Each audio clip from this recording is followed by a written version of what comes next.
Old School Lane Casual Chats is brought to you by Old School Lane, producing various content from blogs, videos, and podcasts discussing about movies, TV shows, video games, and everything else in between since 2011. You can check out the podcast on Anchor, Spotify, Google Podcasts, Apple Podcasts, Stitcher, Radio Public, Overcast, Breaker, Pocket Cast, and YouTube. We're associated with Channel Frederator, Manic Expression, The Comic Book Cast, and The Arun Mehta Show.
Hello everyone, welcome to a new episode of Casual Chats. I am Patricia and I'm here with a very special guest. You may know him as the former co-founder of Screw Attack, Game Attack, and now he does his own personal stuff on his YouTube channel. We have Craig Skidsmith, so welcome Craig.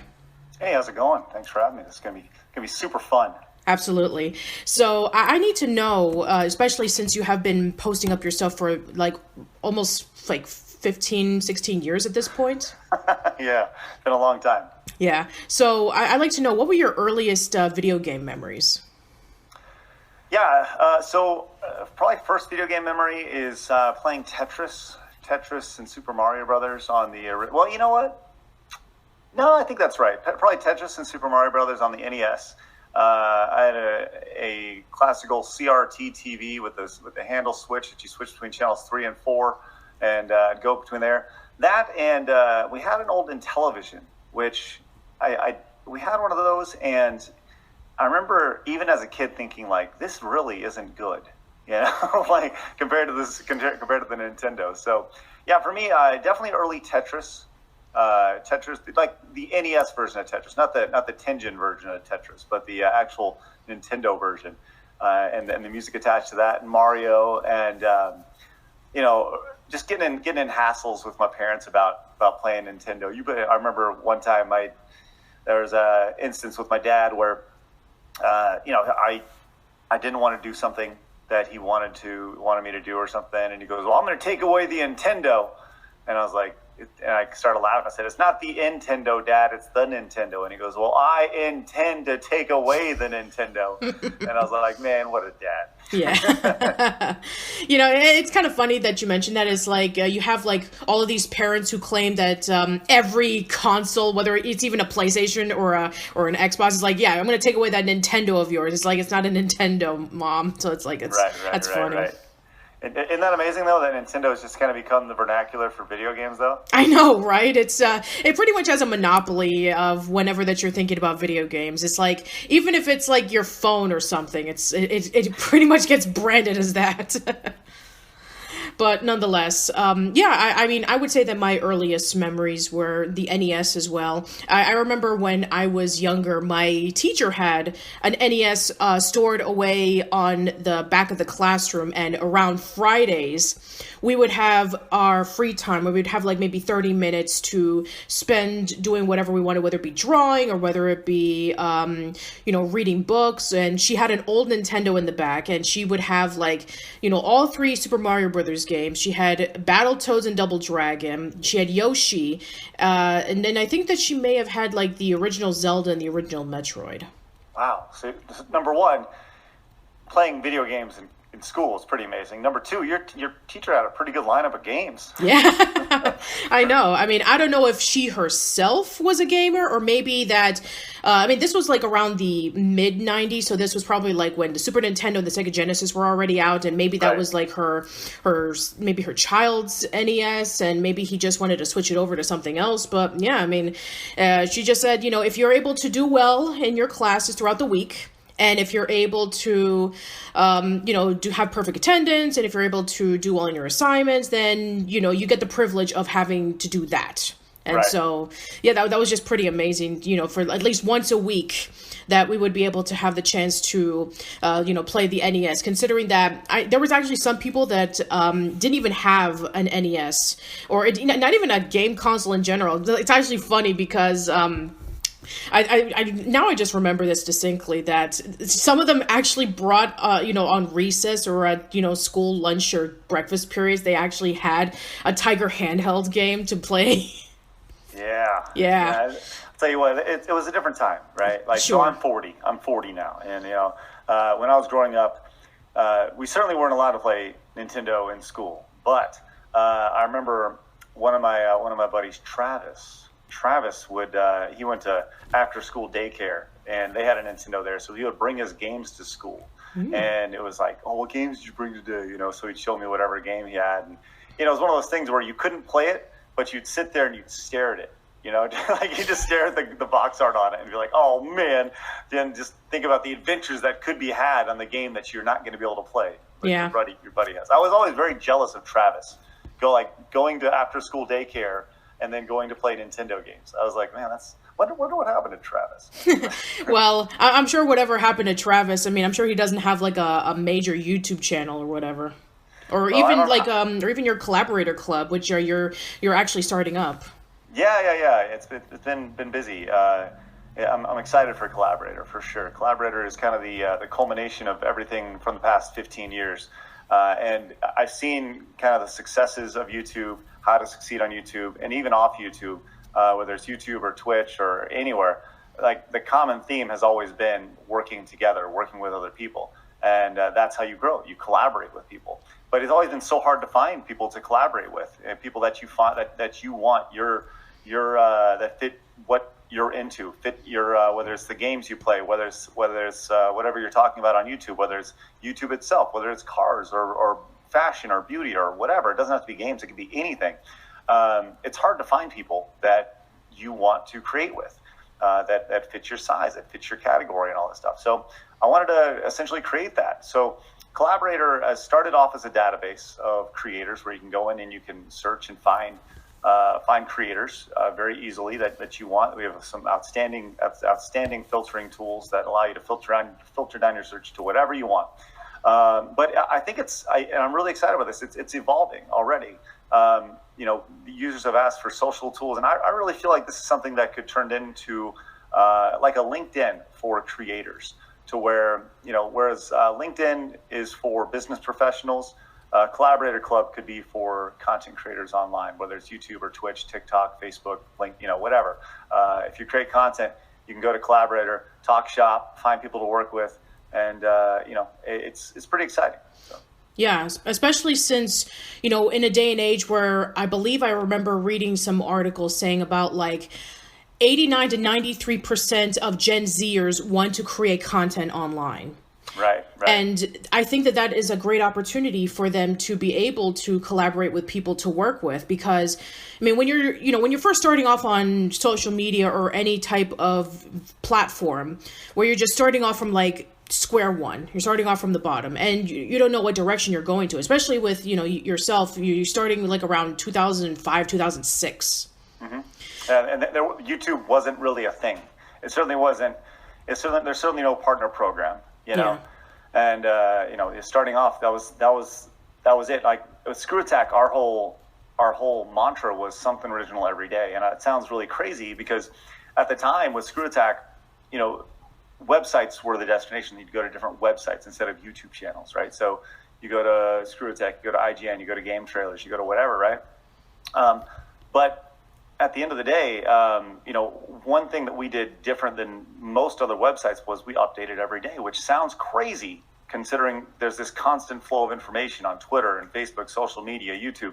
Everything's constantly being updated all the time, nonstop. But that wasn't the case back then. So for us to actually fill out those 7 days of the week, we knew we couldn't create content every day. It was just impossible making something new every day. Especially, there's no money to be made in it. So like, what are we doing?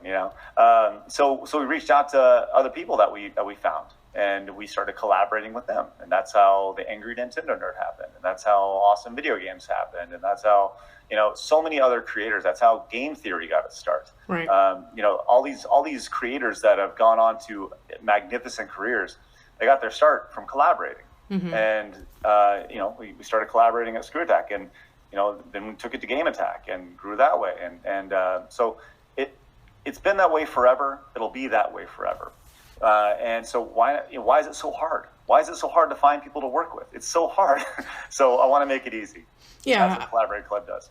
Absolutely. And considering that, they all have like certain criterias that you can be able to take advantage of, because if you have like a particular skill that you want to be able to collaborate with somebody, or you want to be able to share that maybe that you're missing from somewhere else that you need to find, then I think that'd be a great opportunity to have like the sense of community, which I think that with, the online content creation nowadays, there seems to be like some lack of community. It's like everybody's like doing their own thing. And, right. That's perfectly fine. I mean, if you're able to do your own thing and succeed for it, more power to you. But for the past almost 10 years, I've been a part of a website where myself and my friends have met, and we, collaborated with each other on blogs or podcasts or sometimes videos. And we get this sense of community. And we have seen that over time, some people have left and new people have come in. But, that sense of community has always been the same. And I'm glad that you're able to give that opportunity, because I'm sure that, people who are starting out, they want to have a sense of community, because, being out there alone in this big world that is the internet can be pretty daunting, especially since you need to be able to stand out compared to the competition. I mean, it's like, oh, what can you do? It's like, oh, I know how to do this. It's like, so does a lot of other people. So I think that with collaborating with people and getting to know about from their experiences, you could not only be able to learn, but you could also find your own craft and your own voice, and be able to post stuff out there that would, generate a specific audience, or even a mainstream audience. Who knows? Right. Well, and that's the thing. When it comes to content online, if you just find your niche, that's one of the first things, is finding your niche. Whether it's retro games, whether it's, like I said, talking about cars or makeup, or talking about fingernails, like whatever, fingernail painting. Like there's a niche for everything. Yeah. There's literally. And you just got to find that niche. And that doesn't mean you need 1 million subscribers. It doesn't mean you need 100,000 subscribers. You may have 25,000 subscribers, and that audience cares about what you have going on, and they'll support you, right? Sure. And that's probably the biggest thing. When I think of collaborating, I think it's like, I think of like when it comes to people streaming video games. I hear this all the time. I'm streaming on Twitch. They're like, well, I streamed to 3 people, right? Mm-hmm. It's like, well, awesome. Okay, you streamed to 3 people? Great. So let's say you go find somebody else who streams to 3 people, right? And those 3 people see your channel as well. So you're both streaming at the same time. Maybe next time one of those 3 people comes over, and all of a sudden you're streaming to 4 people. You just grew your audience 33%, right? Now you go find somebody who's streaming with 8 people. So next time, 2 of your 4 people go over to them, and they're streaming to 10. And 4 of those 8 people come over to you, and all of a sudden you're streaming to 8. I mean, that's how this works. Right. So you go from 2 to 5 to 8 to 20 to 25, and that's how you grow. It's a very simple process. It's just hard to find people to work with. So it is. I want to make it easy. It is very hard to find people to work with, especially since, they're trying to get themselves up there. So, Right. yeah, I mean, that's just... That's the thing about content creation online, is that it's not a competition. It can't be a competition. Like if you're looking to compete against everybody, you're doing it wrong. You have to share, because this is not ABC, NBC, Fox. There's not limited amount of airtime. Like the internet is always going. There's no time slots throughout the day. So people can watch your stuff whenever they want, and that's probably the most important thing. Like you can't be selfish when it comes to growing. You can't be. Yeah, and I know some people who have that mentality. It's like, oh man, if I want to be successful, I need to be successful as this person. But it's not always the case. In some cases, that you want to be able to just grow in your own terms and in your own merits. And I've learned that in which, maybe I don't have the most followers, maybe I don't have the most listeners, but the stuff that I'm posting, I'm proud of it, and I want to post it for my listeners. I don't do it for the money, I don't do it for the views, I don't do it for the notoriety. I do it because I was at a bad point in my life, and I wanted to present things that would make, people who are going through something similar, make them feel good about themselves. And that's what I've been doing for almost 10 years. And that's great. And you know what? That's where all content should start. Yeah. Right? It's because you're passionate about it. Yeah. I mean, I'm going to post this podcast up the week after, but I was having a similar conversation with Johnny Gioeli from Crush 40, where he was mentioning the same thing about like, just do something that you're passionate about, and, do it because you have an audience who loves it. And, the audience will come to you and they will tell you how they feel about it. It's not about the money. It's not about the fame. Well, I think you'll find that with anybody who's seen any sort of success on YouTube, right? Or on any sort of success in entertainment, or really any walk of life, right? If you're not enjoying it, is it really successful? Like if you're not having a good time producing whatever it is, whether you're in the boardroom or making stuff on YouTube, like or you're sacking groceries at a grocery store. If you're not enjoying what you're doing, are you really successful? I think the answer is no, because you're not having a good time doing it. You're not enjoying it. You could be making you may monetarily be successful, but if you're miserable, what's the point? Right. And unfortunately, that comes with the territory. It's like, there's like this never ending mentality that you need to keep going and you need to be able to post stuff out there. Otherwise, your audience is going to lose interest. But you have to worry about yourself first. If you don't worry about your mental and physical health, then what good are you going to be for everybody else who's tuning in if you are not capable of doing this stuff because you're just burned out? Sure. I've been burnt out several times. I mean, you do this for 15 years, you're going to get burnt out. And I've certainly been burnt several times, and I had to take steps back. And sometimes it's not a week-long vacation that's going to do it. No. You need to step away for months. And I've done that. I've been there before. And sometimes it's a change of scenery. Sometimes it's just stepping away to get you refocused and revitalized and ready to go. So, yeah. I totally understand. Absolutely. And somebody as myself, I'm doing summer internship for school. I decided to go back to school after just a decade of working at odd jobs that I was not satisfied with. And I decided that, I'm going to take a break from doing my podcast and doing my online work, and I'm going to be focusing on bettering myself. That way, when I better myself, I can better the content and the craft for everybody else. And a lot of people understood that. Some people didn't. And they were like, when is that stuff going to come out? But you have to understand that you can't just keep pumping this stuff out. Otherwise, you're going to drive yourself crazy. And I think that this sense of taking a break and just reflecting on what you've done and being able to just not even think remotely about posting work, it's actually rejuvenating. It's not the fact that you're just slacking off. It's not the fact that you're gonna lose your sense of work. You need to do it, and I think that's wrong with some parts of our work ethic, is that we feel like we need to keep going, otherwise we lose it. But if we keep going, we lose it. Right. So it's really a lose-lose situation. It is a lose-lose situation, absolutely. Now, going into all of your stuff from Screw Attack, and I'm really loving the content that you've been posting up, like looking back on all of your old videos and, reacting to it. Some of it is like, oh, I wish I could have done this better, or, like that stuff. I feel really proud of that. And yeah, I mean, I just want to let you know, especially for some of my listeners, they probably already know this, but you are one of my inspirations for posting online work. Oh, that's awesome. Thank you very much. Absolutely. Really I've been knowing your work for about 16 years. Oh, that's great. Well, I really appreciate it. It means a lot. And it's amazing to hear things like that. And it's awesome. So but it is very fun to look back on some of the things that we did back then, and just how much things have changed. Yeah. And someone was like, man, this seems like it's really, they mentioned that it's kind of crazy to be like looking back on old content, right? And kind of for me, it's kind of refreshing it. It's exposing an audience that may not necessarily be familiar with it to it, for the first time, which is fun. It's fun because, after Screw Attack, Screw Attack doesn't exist anymore, right? And that was a decision not made by me, and I wouldn't mind that. But the fact that the content doesn't exist anywhere online is very hard. It is. So it's essentially 10 years of very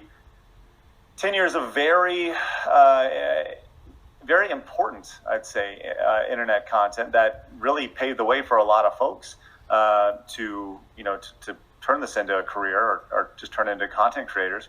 And being able to shed a little bit of light on it is fun. It's fun to see and to hear people who are actually enjoying the tell stories, like you said, kind of behind the scenes of what was going on, what was I thinking, what were we thinking, et cetera, et cetera. It's very, very cool. Absolutely, especially since, other than maybe like the hardcore fans who have been there since the beginning, not a lot of people know about what happened behind the scenes with Screw Attack. I mean, even I know, from like watching your videos like way back then, that one of the reasons why you have the nickname Stuttering Craig was because you used to stutter as a child. Right. Yeah, it was more kind of like mumbling, right? And my mom would always say, stop talking over you, or stop mumbling, Craig, stop mumbling, and I'd hear that all the time. And it's funny because my daughter kind of does the same. She kind of gets down and kind of talks under her breath, whatever. But when it was time to start, it was one of those things where when we started Screw Attack, there's a lot of Craigs and there's a lot of Toms, there's a lot of Bens, there's a lot of Nicks, right? But giving nicknames kind of really provide a little more personality. But for me in particular, mumbling Craig didn't exactly have the same ring as stuttering Craig. So Stuttering Craig just sounded a little bit better. So and then there's of course Handsome Tom, and so it was fun. It's fun giving everybody nicknames, and I think that's definitely a story that I'll tell in time as to why everybody got those nicknames, and kind of the origin story behind the nickname process. So. Okay, cool. Yeah, I'm sure that I know you're going to reveal this, but I'm just curious. I mean, did Handsome Tom really get it from the Earthbound guy, or did he thought he was handsome? Had nothing to do with Earthbound at all. Oh, okay. We legitimately had no idea what Earthbound was. Gotcha. Yeah. I actually think Handsome Tom, actually had something to do with in Wayne's World 2. Oh, yeah, sure. There's a guy named Handsome Dan. Gotcha. And he's a radio DJ, and Handsome Tom just has a ring to it, It's like this handsome and then a one-word syllable. It works pretty well. It could be Handsome Jeff. It could be Handsome Joe, Sure. But it just sounded good, so. Absolutely. Speaking of some of the, the crew that you were working with Screw Attack and Game Attack, do you keep in touch with a lot of them? Some of them, yeah. It kind of depends. It's not like we're not texting all the time or anything, but I catch up with. I speak with Nick occasionally, Chad occasionally. Jose and I have talked just over DMs and whispers and stuff like that. So occasionally, but like I said, it's not like one of those things where we're constantly texting about things. I text with Brian quite a bit as well, because he loves soccer. So whenever there's something soccer going on, I'll text him, "You watching the game?" And so he's like, "Of course, you idiot." So yeah, I text with a handful of folks for sure. That's great, yeah. Especially since, everybody's gone off and done like bigger and better things. I've seen Destin and, he's doing well with his content work. And I know that he and his wife had a child recently. You have other people from, I think Corey does voice acting now, which is awesome, good for her. And yeah, Chad and Ben are still doing Death Battle, which, fantastic. So yeah, I'm glad that everybody's, doing great and, off doing their own things. It's like, what you were saying earlier about like, Game Theory and Brental Floss and AVGN and everybody who was a part of that, they're all doing their own great things. And isn't that just wonderful to know that you when you first work with somebody and you know that they have that potential to do great things. And then when they go out and do it, it's like, I told you. And I'm sure that they felt like, my stuff is maybe good, but maybe it's not that good. But then when you see what all the stuff that they've done, it's like, I knew you could do it. Right. Yeah, I think that there was so much talent at Screw Attack, and I think the thing, whether it was partners or employees, right? There was so much talent there, but I think a lot of that talent wasn't realized until they came to Screw Attack, right? We kind of plucked it out of them, whether they realized they had the talent or not. I think of like Corey and how what a great fit she was with Screw Attack. And Destin was, when I first reached out to Destin, he was doing this like mock, daily DL show, which he'd done like 3 or 4 episodes on. And then, he essentially helped shine up his career a little bit. And now he's essentially running the show at IGN. And I think that's really, really cool. Absolutely. So, I think Screw Attack was a really, really great springboard for a lot of really, really great careers. And that's cool. I mean, yeah, it makes me very proud. Absolutely, sure. Yeah. And of course, when you're doing any collaboration, I mean, there's going to be some, disagreements and setbacks, especially when you have all these minds and they're, they all want to come together and do things. And guess what? It happens. But the project at the end, especially if you're able to just channel in that energy in just the right amount and in the right places, it can turn out to do something great at the end. Yeah, I always equated Screw Attack to like a family, right? Yeah. Families always have each other's backs, but you will argue with your family. Sure. You'll argue and you'll fight. But at the end of the day, whether you're arguing or fighting, you know that you're going to have somebody's back.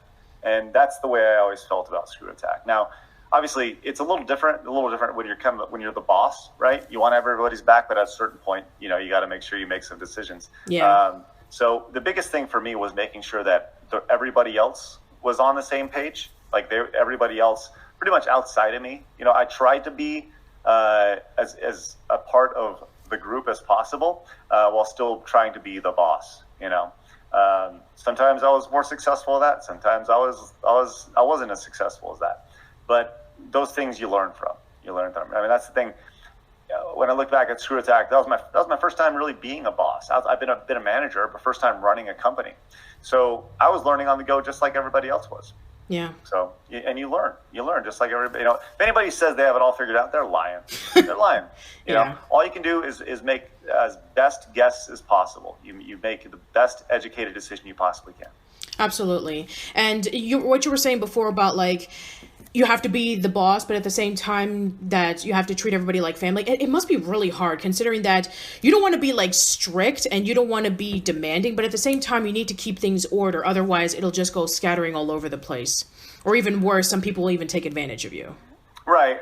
There was definitely some some gray, in a black and white world. I'm pretty black and white when it comes to things, but there are some gray areas that you need, as far as I'm pretty black and white when it comes to deadlines and making sure things go up at the right time. But there are areas of gray when it comes to being a boss and being a friend, and that's tough. That's a tough hurdle to deal with, for sure. Yeah, it is pretty tough, and I'm sure it'd even be tougher if, like, when something goes really, really well, and then all of a sudden, a completely new opportunity or even, like, some changes come in when you least expect it. Like, when I first started, my friend and I, we were doing our content together, and then all of a sudden, changes started happening to his life. He got a new job. He met this girl, which now later on is his wife. And, he couldn't commit to it as much anymore. And he's like, I can't make it as much anymore. And I'm like, that's completely fair. More power to you. Best of luck with whatever you're doing. And I wasn't expecting it, but, I was either going to do one of two things. I was either going to just, stop, or I was just going to continue on. And I continued on, even though that I do miss having my friend, alongside with me talking about things. But, I feel that you just have to keep on going with whatever obstacle comes in your way. Yep. And like Dory says in Finding Nemo, you just got to keep swimming. Yes, exactly. Got to keep swimming. So, yeah, I want to know, looking back on all the stuff that you've been posting, and have you ever thought about, like, remaking any of those videos that you did, like, whether it be your top 10s, or whether it be, like, looking back on, like, maybe a skit that you did, or maybe, like, a discussion of something? And I know that you and your brother also did, like, various things together, so have you ever thought about, like, recreating it or modernizing it? I think the only thing that I would do that with would be maybe some top 10s. Okay. Kind of re-rank some of those. But I think I really like, I feel the skits and the reviews, those were products of their time. Gotcha. And I think there's something to that. Going back and like looking at certain things that were said or did, they were funny for the time. They may not be funny for now, and that's totally fine, Fair. But I think when you look back at, how much things have changed in the last, 10, 15 years since we started.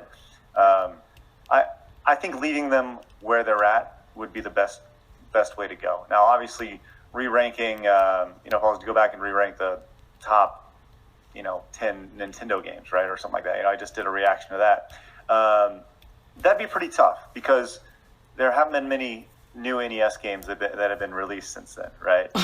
Even still to this day, there are still a lot of like NES games that are like discovered somewhere. Yeah. Right. But going out maybe and doing like the top PlayStation 3 games, maybe that makes more sense. You're not going to include the Richard Donner cut of Superman? That would find its way on there somewhere. Okay. It may move up to number 1. Nice. So. That was always super fun. I think that's the thing that we did that list twice. Yes. And I love that the fact that we moved the Richard Donner cut up in our list on the second list because it actually got better over time. Yes. That's so funny. But yeah, I can definitely understand. I mean, sometimes I even look back on my work and I'm like, ooh, I mean, man, times have definitely changed. This was back when I had like one of those like microphones that was attached to like a webcam that would cost me like $5 at Walmart. So, and the computer that I had was like an old run-me-down computer that was given to me so I can find work because I was unemployed. So yeah, sometimes I always think, maybe I should just like go back and like do renewed versions of my old podcast. But then there's some in which like, I don't know if I can ever recreate it again, Right. Maybe the appeal of it is because I was just first starting out and, all the stuff that I was talking at the time resonated with me then and, completely different now. Like when I first started, I was like 25 and now I'm 35. So it's like, yeah, I mean, I've definitely changed a lot since then and my opinions on things changed. So yeah, I mean, I'm still contemplating on that, but yeah, I can definitely understand, like, your thoughts about, like, doing the old skits or old discussions. It's like, yeah, let's just keep it the way it was, because the stuff that we did or said back then, I don't know if we can say it now. It's like, that's completely fair. Oh, no, for sure. There's a lot of things that were said in Screw Tech skits that I would say said or done. Like, Chad can't be a Japanese guy anymore. Oof. Right? Right? If people be like, oh, Yeah. And should he be able to be? I don't know. It's not my job to decide. Sure. Apparently it's some 23-year-old white girl out of college. It's her job to decide. So I don't know. Fair enough. I don't know what the rules are anymore. I'm sorry. I wish I do. But I mean, to be quite honest, the rules constantly change anyway. So right. Yeah, it's kind of hard to keep track. The goalposts are always moving. It's crazy. So yeah, exactly. But yeah, it's fun. Absolutely. Now, going into all the stuff for ScrewAttack, one of my favorite things that you guys have ever done was when you decided to announce that you were having a gaming convention. I mean, like, how often can you say, like, a website is going to be having its own gaming convention? I mean, that must have been, like, really amazing. Yeah, it just kind of made sense for us. Yeah. I liked going to conventions, and I was like, well, why don't we just do a convention? And I will definitely tell that story in the future. But that whole story of the origins of SGC started from going to PAX 2008. Mm-hmm. I remember going to PAX 2008. I remember flying home and looking out the window and just being like, man, we can do that. Like, we can do PAX, but we can do it our way. Right. And, we had been to events like MagFest out on the East Coast and the big events like PAX. And PAX is just giant even then. Yeah. And I remember thinking, like, God, we could do that and have our own twist on things. And I really, like, looking back on SGC is, I think, when you ask most people from Screw Attack where a lot of their memories came from, it came from those weekends of SGC. And it's really, that's probably the thing I hear most from people is, can you bring back SGC? Will you bring back SGC? Please bring back SGC. Wow. And the answer is always no. No, I cannot bring back SGC because, number one, events cost so much money. Yeah. And you need an entire team of people. You legitimately, between volunteers and staff, you need like 40, 50 people to just run an event with 1,000 people at it. It's crazy. You need so much help. And I don't have that right now. And I gotta be honest, I don't really have a whole lot of interest in doing it. It's such, you talk about being passionate about something. I love putting on events. I love them. But devoting, a year of planning and putting all this stuff together is something that I'm not really interested in right now, especially with Collaborator. Like, I think if Collaborator goes well and, everybody's happy with Collaborator, and I think the logical step is to do something with Collaborator, do a Collaborator event where people can come together and physically meet. Sure. I think that's the next logical step. The next live event that I do will be some sort of Collaborator con. Yeah, that makes a lot of sense. VidCon has become pretty popular with like online creators coming together, so it makes much sense to do it that way. Yeah, that's kind of the goal for sure. So yeah. And I think that with a lot of people demanding that they want to see another SGC, and you're like, maybe not, because I've already, know that how much work is going to be put into it, and I want to move on to other things. It's, I understand for a lot of people, it's like, it's really hard because they want to be able to experience that, or maybe they've never experienced it and they want to know about what the big fuss is about. And you're saying, I don't want to do it. It's like, that's the thing with, online creators or even artists in general, is that, we've seen it, we were proud of it, and, we just want to move on to the next bigger and better step. And that's perfectly okay. Yeah, for sure. I think if you're not continuously evolving and adapting and changing, then you're staying stagnant. And right. Everyone's kind of moving forward. So.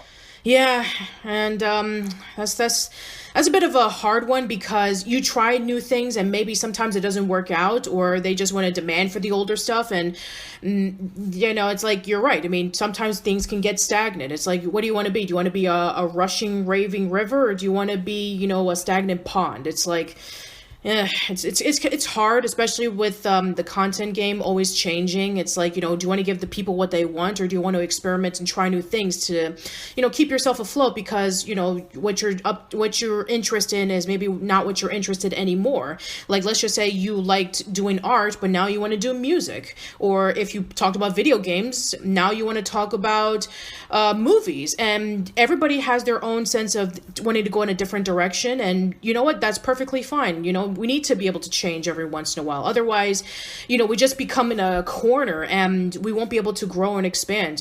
I've become guilty of that myself. I used to talk about like one particular thing for like a few years.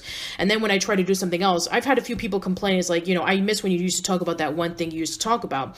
But I was not only bored with it, but I wanted to talk about other things that I was starting to become really interested in, and I wanted to expand myself. And nowadays, a lot of people are really liking that I'm talking about different things, and I'm really happy with it. I'm discovering things that I missed out on because I didn't want to break out of what I was doing a long time ago. So. Right.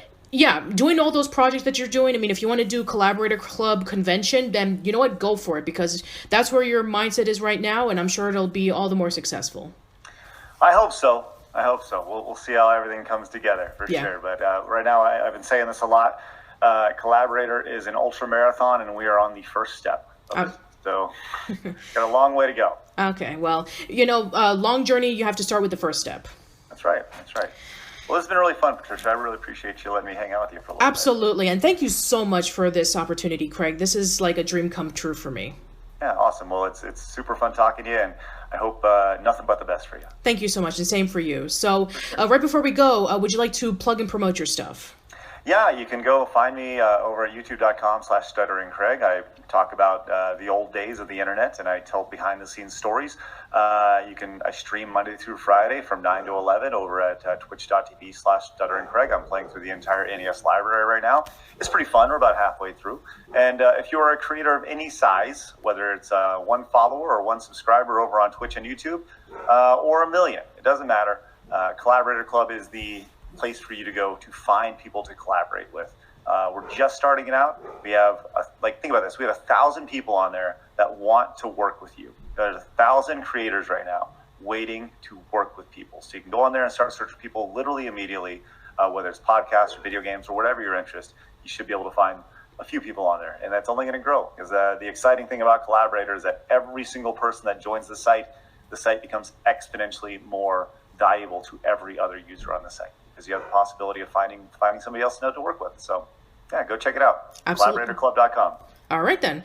And as for me, you can check me out on my social media outlets. I'm on Facebook. I'm on YouTube, which is at, facebook.com/oldschoollane, youtube.com/oldschoollane. I'm on Twitter, Patty_B_Miranda. You can check out my podcasts on Anchor, Spotify, Google Podcasts, Apple Podcasts, many places. 5 stars. Yes, all the stars. Galaxy of stars. Get them all the stars. Yes. So new episodes of my podcast will go there first, and then it'll go up in a few days on YouTube. So thank you so much for listening. Let us know in the comments below about your memories of Screw Attack, Game Attack, or if you are one of the members of the Collaborator Club, maybe you'd like to collaborate with me. Maybe we'll, talk about various things. Who knows? So. Or me. Or even Craig. Yeah. So thank you Right. so much, everybody. Hope to see you around soon, and take care.